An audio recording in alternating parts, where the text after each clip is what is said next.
What do I remember? Using a condom every time? Yeah, I remember. I don't ignore it. Using a condom every time during sex is really important. Wow, Ria is smart. Life will be safe for sure when condom is used always.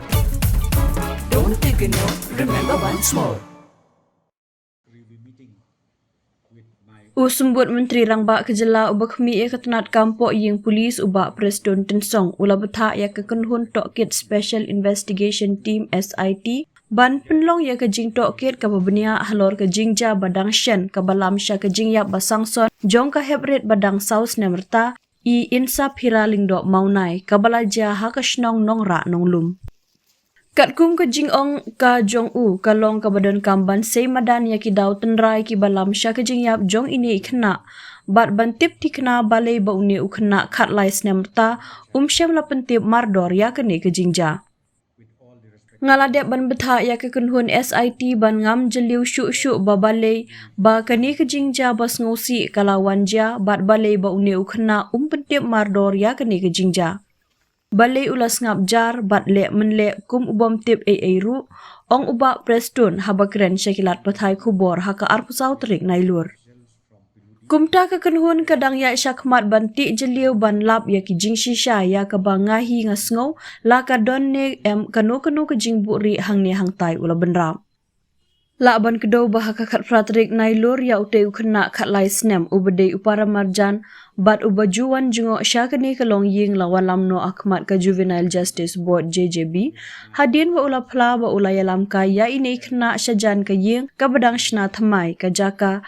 ha ka bala lap ya ka met yap jong ini khna ha ka khat santrik unailur I heprit Insaphira lingdok maunai ilaja arngai na laying ha ka khat sautrik unailur ha ka por kumba prabaje min step ka jing Tokit jongki pulit hapok ke jingalam da ka kenhun SIT bala khli dau SPCT uba Herbert Kharkongor la syam ba utai ukhna ulayalam ka ya ine I heprit syakatai ka ying ka badang shna thmai hadin ba ula kum betuj bat tanlang ya ine I heprit ka bala penlong ya I ba in kum ngam jelob ha ka jaka ka balang ka kaipot jong ka postmortem kala pendikna ba ka daw jong ka jingiap ka deina ka jingam jelob ha ka ba syam ladon kino kisaki satar ki ba dei bat ki dak mensau ha ka met ka phat ne ka kam sha le bor ya ka long renyeng ha ka jing Tokit jong ka SIT uteu khna ula kam ba ula yalam ya ine khna sha ka te ka jaka bat persyang ban yalam bakla da ka ba ya thu khana thok syapang ka we ka kali Scorpio ka bayong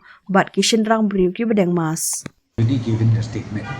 So see what happened was because that boy, he was also only 12-13 years old. That boy, he already confessed everything. I think we came out with his statement. So that statement, continue. But of course, I already instructed the SIT also to go further deeper. Why it happened? Why that unfortunate incident happened that way? And number two, why that boy did not inform immediately about this incident. Why he kept quiet, why he pretended as if he don't know anything. So, the team is still on to really get into a deeper facts where if I personally feel if they have any kind of hiding somewhere here and there. Dude, Priya and Reha both want to meet me today. I just met Shreya yesterday. What should I do? First, go and get yourself tested for HIV. HIV test? You have multiple casual relationships and unsafe sexual practices. So it is important to get tested for HIV. You are scaring me, bro. I'm not trying to scare you. I'm trying to make you aware. Having sex with someone without a condom carries the risk of HIV. Why are you always ignoring this? Do I have to remind you every single time? And yes, you seriously need to change your behavior. Okay, fine. I'm not ignoring it. Sorry, Priya. Sorry, Reha. Today I am giving time to the HIV test, not to you guys. If your habits are like Rahul, HIV test is important for you.